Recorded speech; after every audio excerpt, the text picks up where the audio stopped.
میں بھی جب قلات میں گیا نا، 2 مہاراج سے ملاقات ہوئی، دونوں کی شادی نہیں ہوئی تھی. ایک تو ینگ تھے ذرا، دوسرے تھوڑے ایجڈ تھے، ان کا انٹرویو نہیں آیا. تو وہ بھی نہیں، اتنے بڑی عمر کے ہو گئے، ان کے بچے گھوم رہے ہیں وہاں. میں نے بار بار پوچھا یہ بچے آپ کے ہیں؟ کہنے نہیں میرے نہیں ہیں. پھر میں نے پوچھا یہ بچے آپ کے ہیں؟ کہنے میرے نہیں ہیں. بھائی میں نے تو شادی نہیں کی. ایک دم میرے شوق ہوا. میں نے کہا بھائی مہاراج کیا کر رہے ہو؟ قال النبی صلی اللہ علیہ وسلم تزوجوا ولا تکونوا کرہبان النصارى، نکاح کرو عیسائیوں کے پادریوں کی طرح نہ بنو. کیا کرتے ہیں؟ واتقوا اللہ الذی تساءلون به الارحام. دولہا دلہن کو سمجھایا جا رہا تھا انسان کے بچے بن جاؤ. یہ خطبہ ایسا ہے، آپ نیٹ پہ لکھو اس کا ترجمہ آ جائے گا. پنڈت جی کی الفاظ لکھو تو نیٹ بولے گا پتہ نہیں کیا بول رہا ہے بھائی، تو میری کچھ سمجھ میں نہیں آ رہا. صحیح ہے نا؟ وہ پنڈت جی سے ہی پوچھنے پڑیں گے. میں تو گیا تھا پنڈت جی سے پوچھنے کے لیے بھائی کچھ بتاؤ، لیکن میں نے کہا وہ پھر ناراض نہ ہو جائیں. پنڈت مہاراج تھے وہ، پنڈت جی تھے بھی نہیں. پتہ نہیں مہاراج میں پنڈت جی میں کیا فرق ہوتا ہے. وہ ان کے مفتی اعظم ہوتے ہوں گے شاید پنڈت، اور مہاراج نارمل مولانا ہوتے ہوں گے، تو شاید یہ ہوتا ہو، واللہ عالم.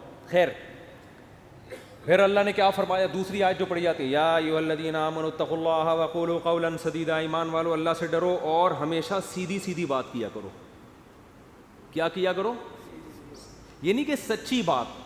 قولوا قولا صادقا نہیں کہا اللہ نے، قولوا قولا سدیدا. سدیدا کا مطلب سیدھی سیدھی، ٹیڑھی میڑھی آڑے ترچھے نہیں چل باتیں نہیں کیا کرو. اس سے فائدہ کیا ہوگا؟ یصلح لکم اعمالکم، تمہارے اعمال کو درست کر دے گا. یہ میاں بیوی کو سمجھایا جا رہا ہوتا ہے کہ ابھی سے نا سیدھی بات کرنا سیکھو. ٹوپیاں گھمانا، شوہر بیوی کو ٹوپیاں، بیگم میاں کو، پوری زندگی کس پہ چلتی ہے؟ ٹوپیوں پہ. سیدھی بات کرتے ہی نہیں. سسرال سے الگ آڑی ترچھی باتیں، سسرال والے داماد سے الگ، بیٹی سے الگ.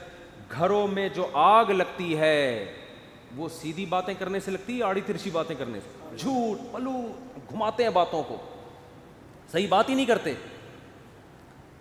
تو اس سے کیا ہوتا ہے؟ اعمال خراب ہونا شروع ہو جاتے ہیں. جب آدمی کو پتہ ہوتا ہے نا مجھ سے کوئی پوچھے گا تو مجھے سچ بولنا پڑے گا، تو وہ کام ہی ایسا نہیں کرتا کہ جواب دہی ممکن نہ ہو اس کے لیے. تو یہ میاں بیوی کو تمیز سے نصیحت کی جاتی ہے.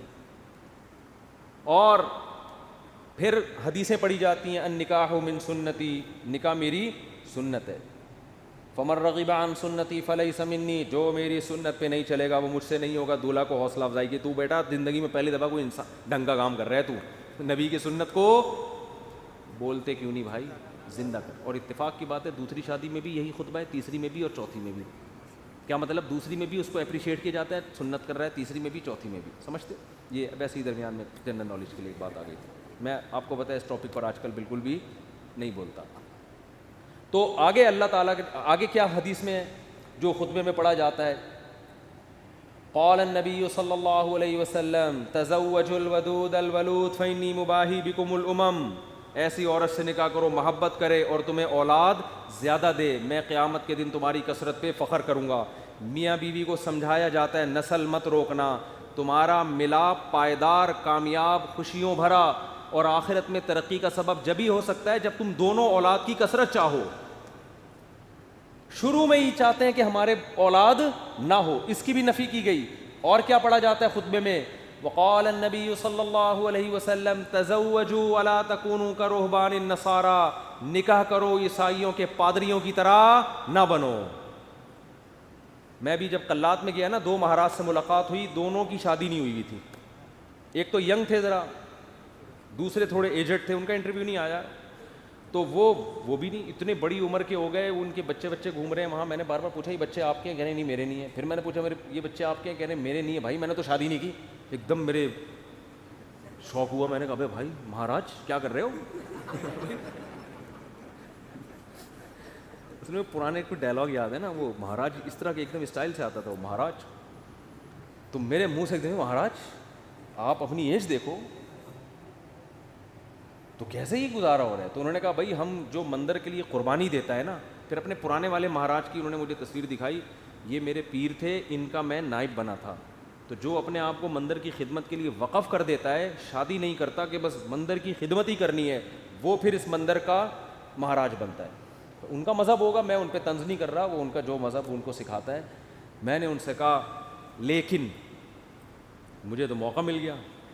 میں نے کہا آپ کا مذہب آپ کو یہ کہتا ہے کہ آپ شادی نہ کریں, ہمارا مذہب ہمیں یہ کہتا ہے کہ مر رغب عن سنتی فلیس منی. نبی نے فرمایا جو نکاح نہ کر کے میری سنت سے اعراض کرے گا اس کا مجھ سے کوئی تعلق نہیں.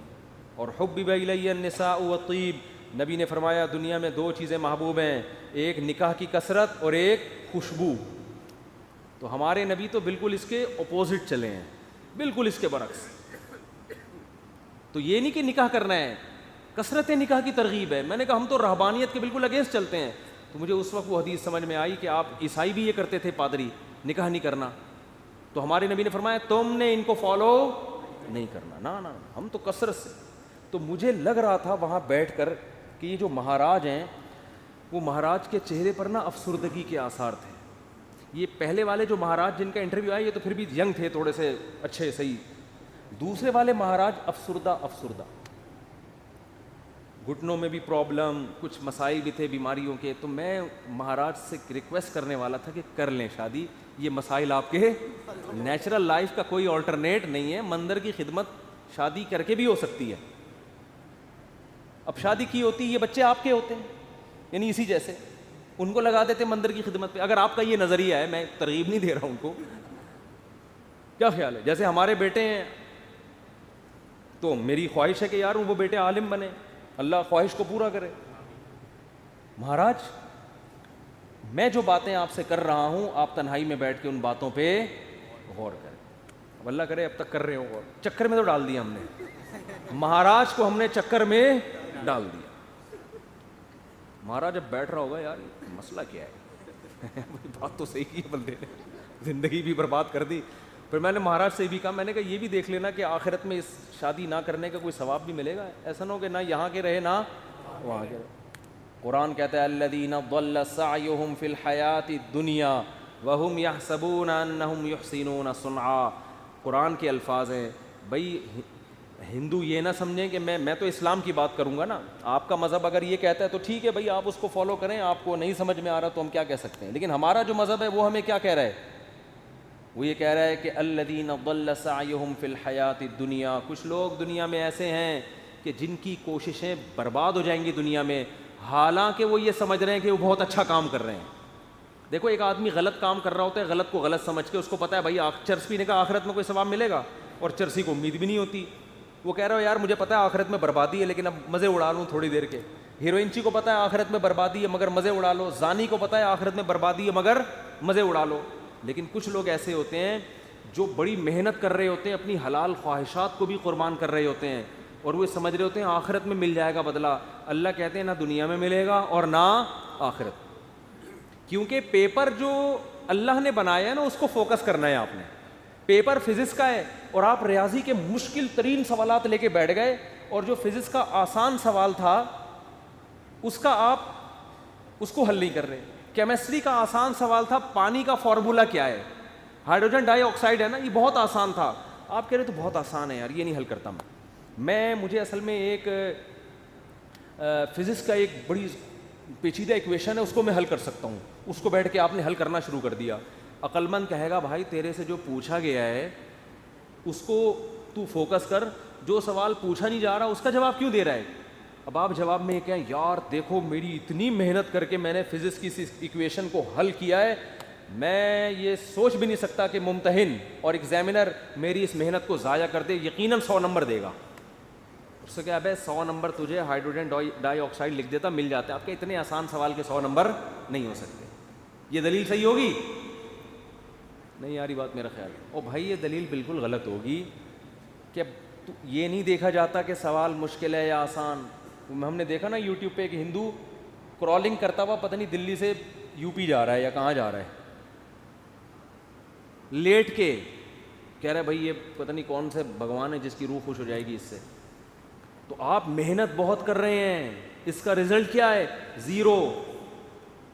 نبی صلی اللہ علیہ وسلم کو اطلاع ملی نا کہ ایک پیدل حج کرنے جا رہا ہے کوئی, منت مانی بھی اور طاقت بھی نہیں تھی. آپ نے فرمایا اللہ کو اس کی ضرورت نہیں ہے کہ تم اپنے آپ کو اس مصیبت میں ڈالو, یہ تو تمہاری اپنی تمہاری وہ ہے نا. اگر آپ میں استطاعت نہیں اور آپ پیدل جا رہے ہیں حج کرنے کے لیے تو یہ وہ چیزیں جو آپ نے اپنے اوپر لازم کر لی ہیں. تبھی قرآن کہہ رہا ہے لا تحرموا طیبات ما احل اللہ لکم, جو پاکیزہ چیزیں اللہ نے حلال کر دی ان کو حرام مت کرو, اپنے اوپر خامخواہ کی پابندیاں مت لگاؤ. ان پابندیوں سے تم تو ڈپریشن میں جا سکتے ہو, صحت برباد کر سکتے ہو. یہ ہم سے امیدیں مت لگانا کہ آخر میں تمہیں آخرت میں اس کا اجر ملے گا. 0 نمبر ہوں گے تمہارے, بلکہ الٹا گناہ ہوگا. تو میں ان سے کہہ رہا تھا بھائی تم شادی کر لیتے, بیوی بچے ہوتے, تمہاری ڈیزائرز پوری ہوتی ہیں, صحت اچھی ہوتی, تمہیں اولاد ملتی, اولاد کے تو دیکھ کے انسان کی بانچیں کھل جاتی ہیں. لیکن مہاراج کا اپنا نظریہ, وہ اپنی سوچ. بہرحال یہ بات, ہاں نکاح کے خطبے کی بات کر رہا تھا. تو نبی نے کیا فرمایا, تزوجوا ولا تکونوا کرہبان النصارى, نکاح کرو بھائی راہبوں کی طرح مت بنو. وہ سمجھتے ہیں نہ کر کے اللہ کو خوش کر لیں گے, ایسا نہیں ہے. نکاح کرنے سے اگرچہ تمہاری خواہش پوری ہو رہی ہے, تمہاری ڈیزائرز پوری ہو رہی ہیں, تمہارے لیے ایک لذت کا سامان پیدا ہو رہا ہے, لیکن اس ڈیزائرز پوری کرنے سے اللہ ناراض نہیں ہوتا, بلکہ اللہ اور خوش ہوتا ہے. کیونکہ اللہ نے یہ رکھی اس لیے کہ تاکہ مرد عورت کے حقوق اٹھائے, ذمہ داریاں اٹھائے, اس کی اولاد کی تربیت کرے. اگر یہ ڈیزائرز پوری کرنے پر پابندی لگا دی جاتی, عورتوں کا بھی بیڑا غرق ہوتا اور تمہارا بھی, اور نسل بھی نہ بڑھتی جو اللہ چاہتا ہے. تو اب اصل جو میں ٹاپک کی طرف آتا ہوں, کتنا اچھا خطبہ ہے نا, یہ دولہا دلہن کو سمجھایا جا رہا ہے. وہ تو الگ بات ہے, دولہا دلہن خطبہ سنا اور پتلی گلی سے نکل لی, پوچھتے ہی نہیں کہ مفتی صاحب کچھ ترجمہ کرا دو, کیا کہا تھا, نصیحتیں. وہ تو ان کا اپنا ہیڈک ہے نا, یہ اللہ کا قصور نہیں ہے, پوچھتے ہی نہیں, بس آ جاتے ہیں نادرا سے رجسٹرڈ ہو گیا. نادرا سے مفتی صاحب آپ نے کہا تھا 1 ہفتے کے اندر سرٹیفکیٹ مل جائے گا, وہ ولید سے رابطہ نہیں ہو رہا ہے, 1.5 ہفتہ ہو گیا ابھی تک. اس کی فکر ہوتی ہے بیوی میرے نام ہو جائے. میں ان سے کہتا ہوں دیکھو بیوی تمہاری ہو گئی ہے, نمبر پلیٹ ایشو ہو جائے گی تھوڑے دن. وہ ان کو فکر ہوتی ہے نا, ڈاکومنٹس نہیں بنے. میں نے کہا بھائی ابھی تمہارے نام رجسٹر بھی ہو جائے گی, فی الحال بیوی کے ماتھے پہ لگاؤ اپلائڈ فار رجسٹر. یعنی یہ بک ہو چکی ہے, اب اس سے کوئی اور شادی کی کوشش نہ کرے, یہ لکھ دو اس پہ. اگر بہت زیادہ آپ کو خطرہ ہے نا, بھاگ نہ جائے, کہیں نہیں بھاگے گی انشاءاللہ. اور اگر سلوک اچھا نہیں ہے تو رجسٹر ہونے کے بعد بھی بھاگ جائے گی, ہوتا ہے ایسا. تو وہ نادرہ کے کاغذ لے کے گھومتے رہو گے. جیسے میں اب تک وہ ٹھپے لے کے, سبزی والا جو پیسے لے کے بھاگا ہے نا, اس کے انگوٹھے لے کے 6 سال تک گھومتا رہا میں. انگوٹھا ابھی بھی رکھا ہوا, میں نے پھاڑ کے پھینک دیا. میں نے کہا یار انگوٹھے پہ تو کیس ہو نہیں سکتا, دل تو چاہ رہا تو اس انگوٹھے کو پکڑ کے لگاؤں میں کھینچ کھینچ کے. تو یہ کاغذات دھرے کے دھرے رہ جاتے ہیں. تو